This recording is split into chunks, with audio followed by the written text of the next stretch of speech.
Hi guys, I just watched the world's best table tennis players compete live at WTT US Smash.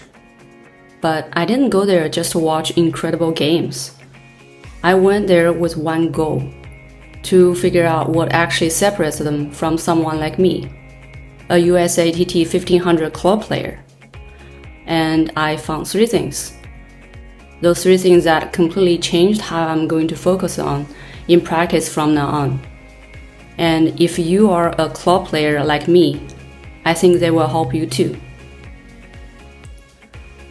Before I went to watch WTT live, I had a plan. I wanted to see if I could actually learn something that could help my own game.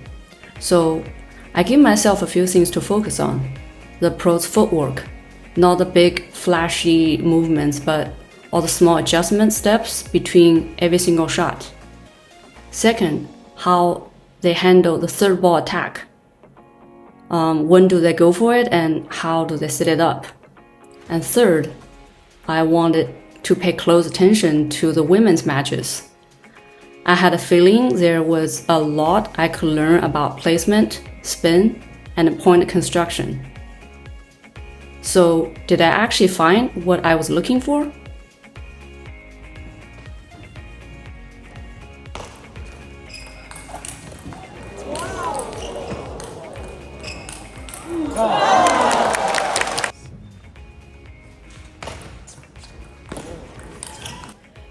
Notice that before his opponent even hits the ball, he's already balanced. And here's what it means for my game at 1500 level. Pros recover much earlier than you think. The second lesson isn't really about technique. It's about what happens between the points. This wasn't something I planned to pay attention to. It was just something I kept noticing over and over while I was watching. Whether they won or lost a point, the players never seemed to rush into the next rally. They would take a breath, walk back to the table, bounce the ball a few times before serving, or take a quick towel break before they had a chance. On my level, I think a lot of us do the exactly opposite.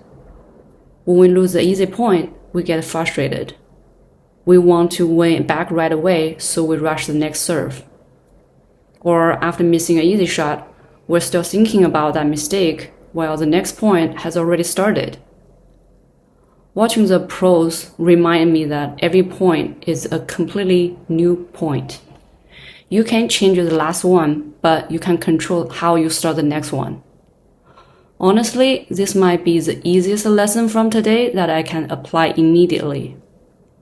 I don't need better footwork or a stronger forehand to do this. The next time I play, I'm just going to slow down, take a breath, and reset before every point. Before coming here, I always thought the men's matches would be the most exciting to watch. And they absolutely are, if you're looking for speed, power, and unbelievable long rallies.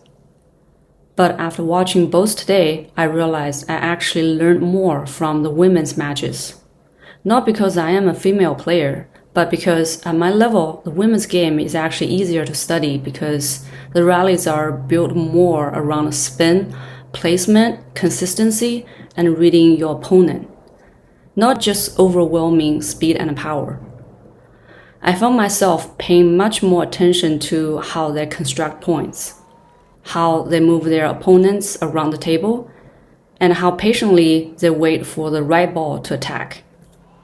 Those are things I can actually bring back to my own game right away. Okay, I have to be honest. Watching these players live was kind of mind-blowing. I watch WTT on YouTube quite often, so I thought I knew how good they were. But seeing it in person is totally different. You can hear the spin on the ball, you can feel how fast they're moving, and you realize TV just doesn't capture it.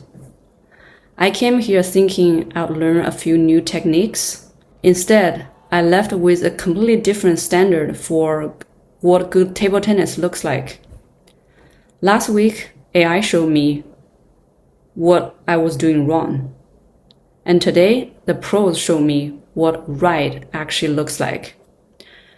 So now it's time to go back to the club and see if I can close that gap.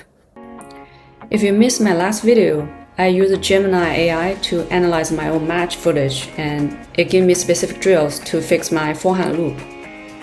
I have been working on those drills these days. In about 3-4 weeks, I'm posting the training results. Subscribe so you don't miss it.